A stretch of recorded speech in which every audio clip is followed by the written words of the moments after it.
All right, so you want to know how to perform with the conviction of the master.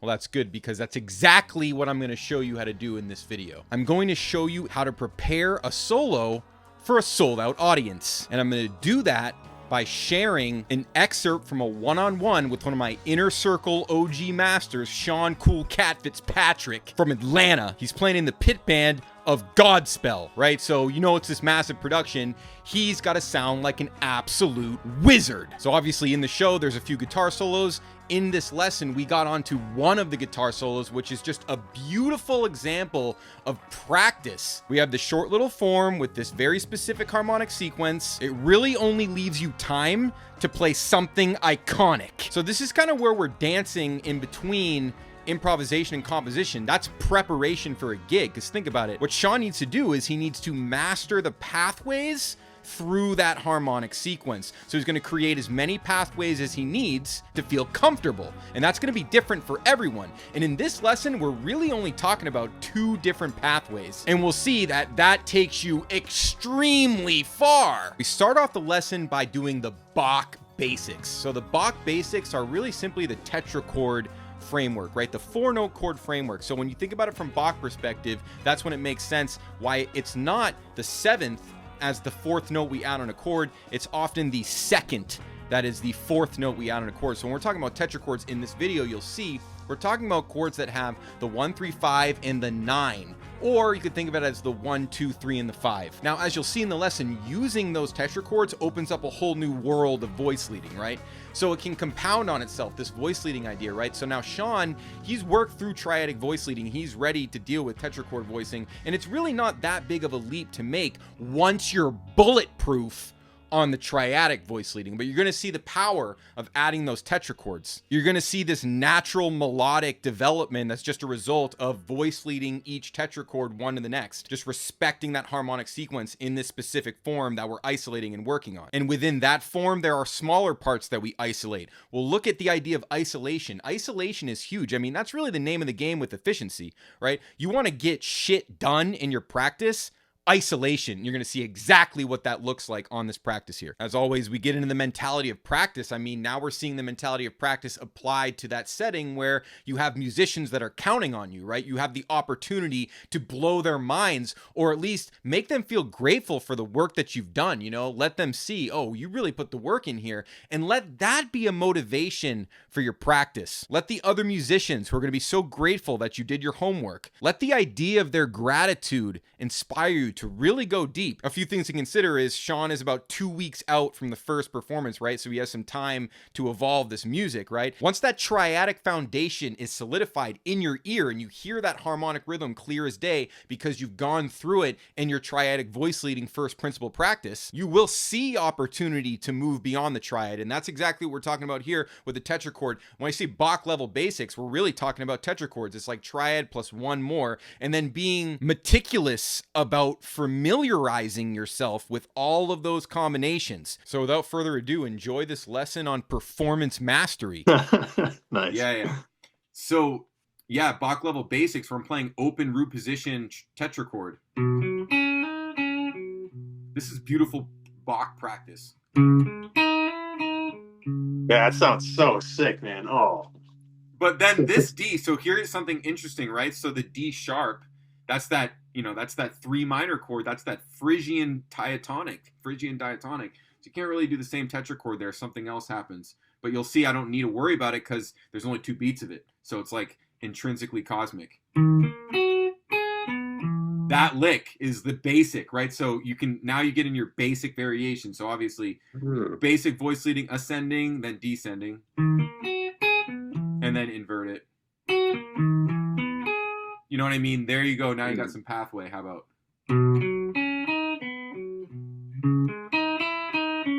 You see what I'm doing right there with the tetrachord, right? And then on the 3 minor chord, I'm not going to do a tetrachord.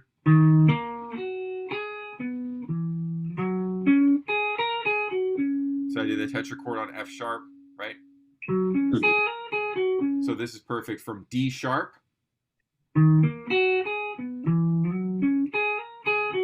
That's sick when you land on it. And then inverse.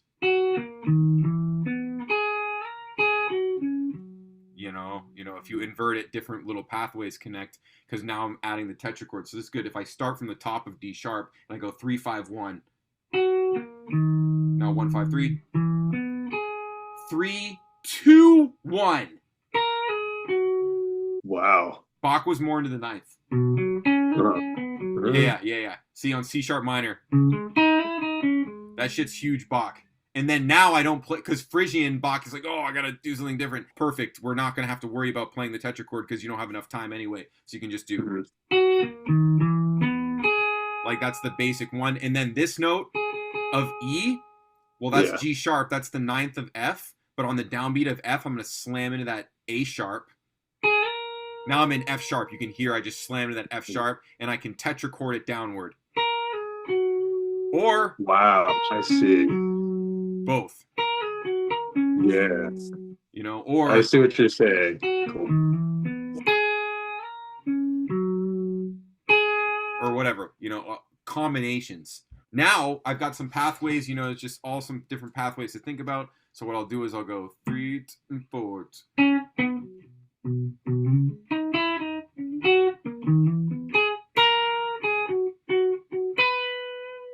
That B natural, the minor third of G, is the hard cutter note. That's the hard cutter note. And if you can hit, you can somehow hit, like, that was a pretty good example of like 3 and 4.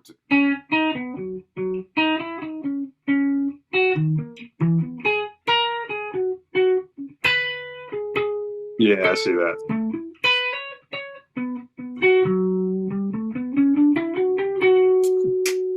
Yeah. So definitely hitting the minor third, like hit the blues, relative minor blues. In this case, you can't play melodic minor. Yeah. You can't play melodic minor. You can only play G minor triad, but you can play the G sharp minor triad with that blues intention, which is that like. And that combo is the deadly combo. The A tetrachord is dynamite right there. Oh. Yeah, because then you're all over the place. Yes. Yeah, because, well, and the ninth of A is the minor third of G sharp. So just to hit back to it, it's so good. It's like, you know, like. You just hear it, just cuts. It's a great chord change. Really great chord change. Totally designed for the tetrachord right there. So like. Okay, so now you see like a good little pathway here. 3 and 4.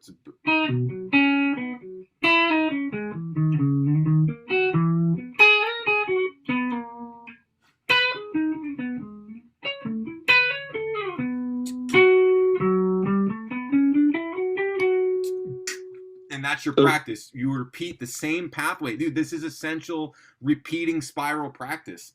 Cool. You do this on every single thing, and the feel is everything. So you can repeat. Okay. This is a beautiful loop to repeat because you can always just, after it lands on measure 54, it just is a nice little repeat back to 45. So just to be clear, so far you've done the spiral practice, starting from like the root position of the B, and then you just flip it over and you start from the inversion and you go down and up. Okay, that makes sense. Yeah, and I think one of the best things to consider in this perfect situation is that if we say started on, we start on second inversion B, going down might be pretty sick. You can kind of descend the grip. So this is like classic essentials. So I'm going to just I know I've thought about this before, but like it's pretty simple once you start to see it. It's like if I start on the second inversion B open, that's going to take me nicely to a C first, C sharp minor first inversion. If I go downwards, harmony goes up, I go down. So that's sick. Yeah. So you got this one now. And then you gotta remember. Yeah, that first inversion minor. Yeah, so second inversion major. And the tetrachord rule absolutely here is definitely going to come in massive for us. That's that beat. It's like a whole different universe emerges. And now on the C tetrachord will do the same thing. That's a great one. The first inversion, open C sharp. This is the perfect song to do this. The first inversion, open C sharp minor tetrachord, where I'm going 3, 1, 2, 5. That is sick. 3, 1, 2, 5. I'm gonna write that down. That's a that sounds really good. So this thing emerges. So maybe I go. And then on that D sharp, yeah, I would honestly literally go down a half step. So I would play the same D sharp. I would play the same thing I was playing before. I would go. Okay. And I would go. The voice leading's better in this situation. So it's.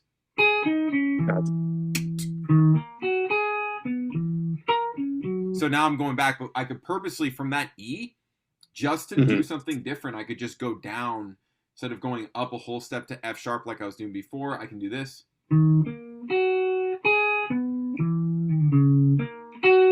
That's F sharp. So second inversion F sharp. That makes a ton of sense. So now I've got something like a new little pathway emerges here. I would really lay into a practice here, and I would take advantage of it. It's like now divorcing yourself from the goal of playing the greatest solo of all time. Instead, hearing just a little bit of something a little bit different.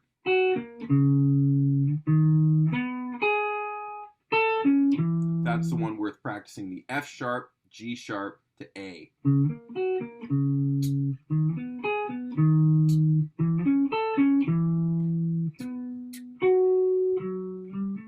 Yeah, that's the one. Measure 49, 3, 4.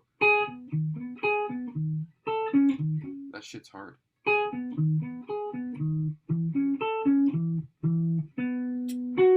I would just loop that right there. Check this out. Now I got to loop because this is hard. So when things are hard, loop them. 3, 4. Now I'm hearing it.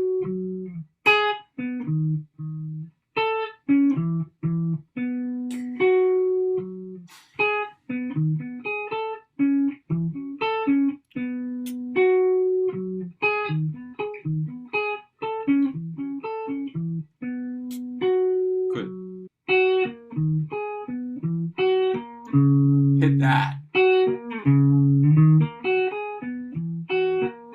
love that. I love to isolate things that are like good and like just different. It's just like a nice melodic connection there. Sick. This.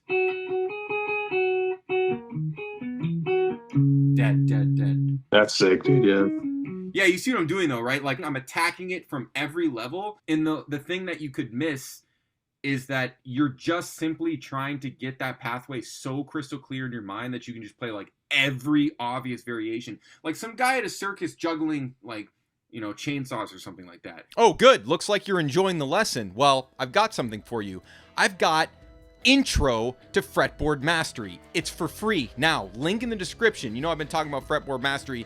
I'm decided to give the intro of it away for free, just that first module, but it goes balls deep. So if what I'm saying is making sense in this lesson, you're understanding the mentality of practice, you're understanding triadic voice leading, and you're looking for the technique to apply that all to the fretboard, that is Fretboard Mastery. And like I said, we're giving away the intro for free. It's a new thing we're doing. And we're doing it because it's so effective that after you just complete the exercises in that video and you do exactly what I say and teach in that video, you'll experience an alchemical transformation. And then you're probably going to want some guidance with how you deal with that new existence. Back to the lesson.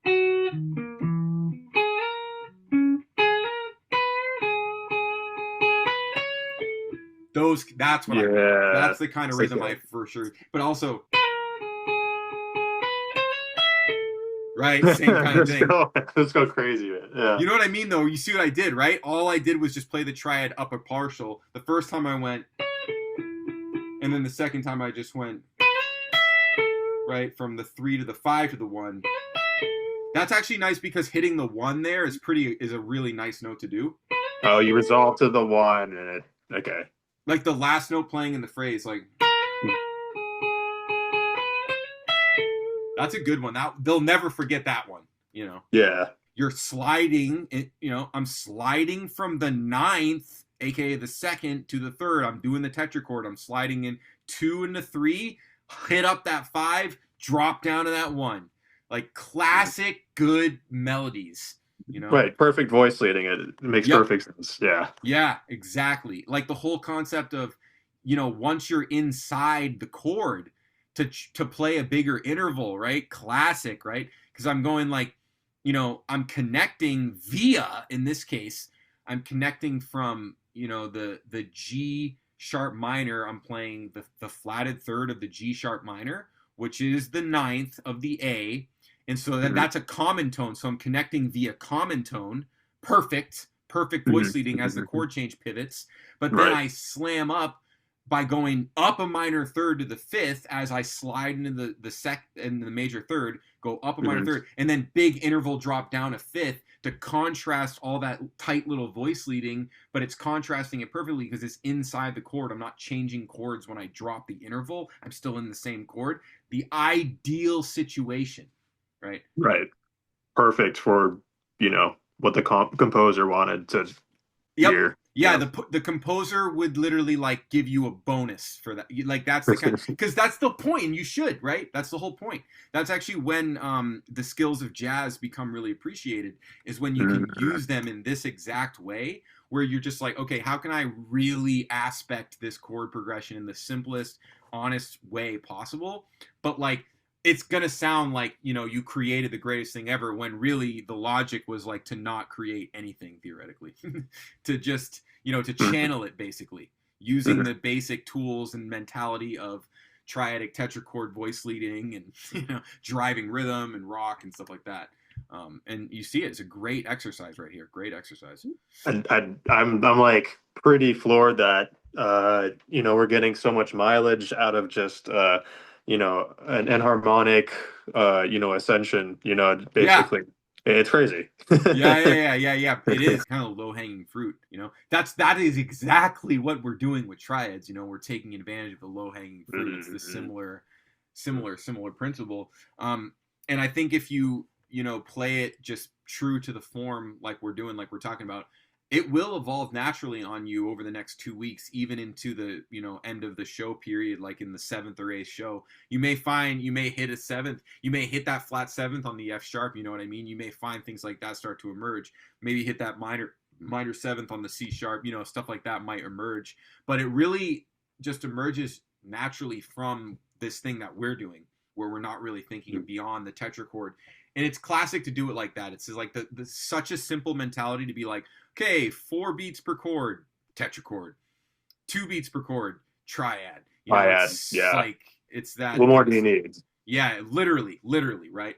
Any other solo or anything like that, where like there's more like a longer chord duration, like a 2 measure hold on one chord, which this doesn't have. That could totally happen. There could be that. Then it's like, okay, we start talking about something different. But this, like you said, this is at 140.